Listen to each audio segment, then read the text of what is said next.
Bonjour les amis, j'espère que vous allez bien et que vous avez passé une bonne semaine.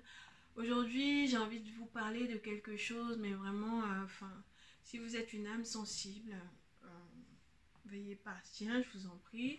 Voilà, parce que voilà, c'est un sujet vraiment, ouf. Je sais pas comment commencer, comment en parler. Bon, allez, je me lance. Donc, je vais vous raconter l'histoire de Marguerite. Marguerite, une jeune femme dynamique qui a rencontré son homme, qui avait des projets de vie avec. Ils se sont achetés une maison et dans la foulée, ils ont mis en route un enfant. Elle a accouché en novembre dernier. Voilà, ça se passait bien et elle a voulu rentrer en famille après l'accouchement parce que trop de fatigue, histoire de se reposer un tout petit peu. Ok, donc elle est rentrée en famille, son mari, voilà, faisait des allées et venues entre leur maison, leur nouvelle acquisition et la maison familiale. Ok, donc on a dit Marguerite, hein, on lui a donné un pseudo d'emprunt, un nom d'emprunt. Et donc à Noël, comme vous savez, un repas de famille, il y a son mari qui vient à la maison familiale, donc elle est avec son mari, leur bébé, le papy, mamie, et il y a les frères de Marguerite qui sont là, les deux frères de Marguerite qui sont là, avec leurs enfants, une fille et un garçon de 10 et 14 ans. Voilà.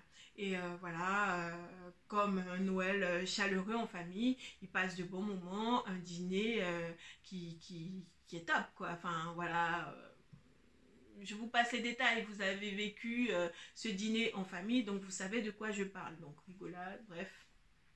Et il se trouve que son mari, certainement peut-être du fait de sa profession, a dû rentrer chez lui.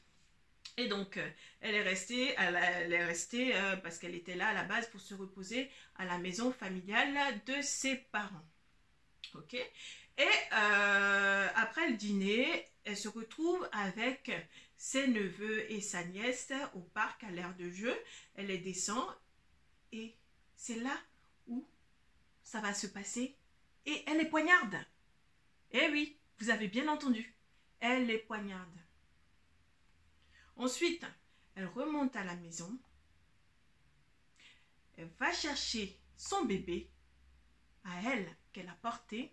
Ok. Déjà, le premier acte, c'est un fait. Elle va chercher son bébé et à l'aide du cutter, essaie de l'empoigner. Heureusement, il y a la mamie qui intervient et la mamie arrête le geste net.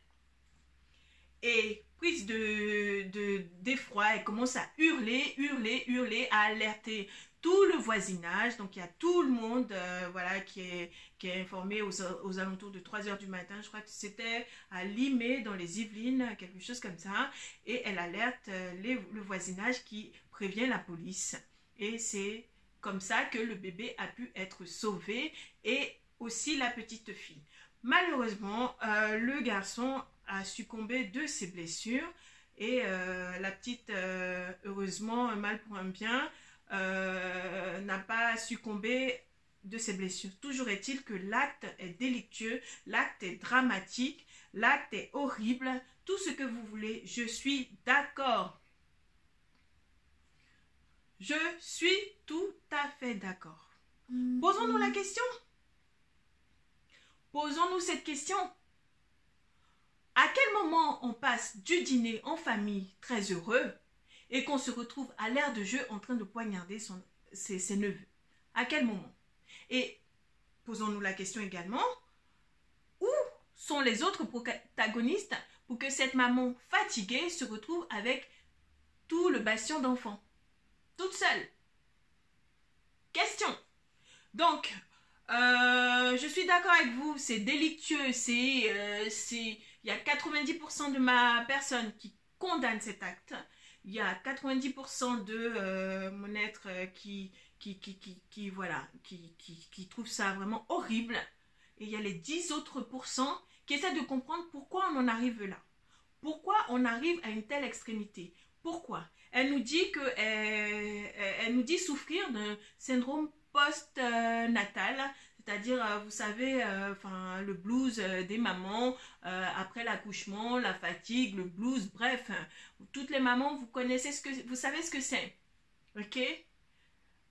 Elle avait le soutien de ses parents, de l'aide, elle était censée être là-bas pour se reposer. Pourquoi on en vient à ce stade de extrême? Pourquoi à un moment donné, l'esprit s'évade à une telle extrémité? Question. Question.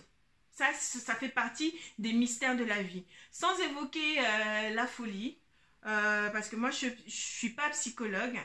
Qu'est-ce qui fait qu'à un moment donné, une personne succombe, bascule de l'autre côté? Qu'est-ce qui fait ça? Ça aurait pu vous arriver à vous, à moi, à n'importe qui. Tout dépend de l'environnement autour. De l'état d'esprit, certes, mais de l'environnement autour. Quand on a... Bon, après, moi, je ne veux pas incriminer les autres parce que ce qu'elle a fait, on peut pas parler de sa responsabilité là-dedans. Parce que, si ça se trouve, il y a de la folie. Mais après, c'est ce que je vous dis, je ne suis pas psy. Moi, je vous relate les faits. Mais, qu'est-ce qu'on peut comprendre? Qu'est-ce qui à un moment fait que une personne sensée, une personne, parce que voilà, c'est un couple équilibré, qui fait qu'à un moment donné, on bascule de l'autre côté. Ça peut arriver à tout le monde, comme je dis. Il y a un événement, il y a un élément, on ne nous a pas tout dit dans cette histoire. Donc voilà.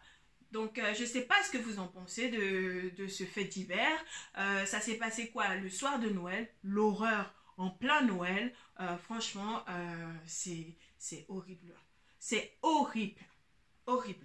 Je ne sais pas ce que vous en pensez. Dites-le moi en commentaire. Et puis, dites-le moi si vous aimez bien ce genre de chronique. Voilà. Et pour que j'en fasse peut-être un peu plus régulièrement. Voilà. N'hésitez pas à me le dire en commentaire. Et puis, dites-moi ce que vous pensez de ce fait divers. Enfin, vraiment, moi, je trouve ça, c'est ce que je vous dis. 90% de ma personne incrimine l'acte. 90% de ma personne trouve ça, mais vraiment horrible. Condamnable. Tout ce que vous voulez, je suis d'accord avec vous.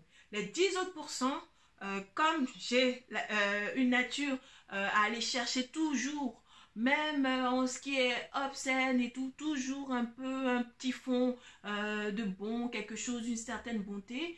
Là, pour le coup, en l'occurrence, je vais chercher de l'humanité. Qu'est-ce qui pousse une personne? Qu'est-ce qui pousse une personne à craquer? Qu'est-ce qui pousse une personne? On a un facteur. La fatigue. On a un facteur. Un autre facteur. La fatigue. Dites-moi, dites-moi, dites-moi. Dites-moi en commentaire. Moi, je veux tout savoir. J'ai une idée de la situation. Ça, c'est ma propre pensée. Vous, qu'est-ce que vous en pensez? Voilà. Donc, comme d'habitude, je sais qu'on vient de parler de quelque chose d'extrêmement cruel, de violent, tout ce que vous voulez, mais n'hésitez pas à faire des tic, tic, tic, tic, tic, tic, tic, tic, tic, tic, tic. Pas tic, tic, tic, tic, tic. Non, tic, tic, tic, tic, tic. Voilà. Bonne semaine et répondez à la question. Bye bye.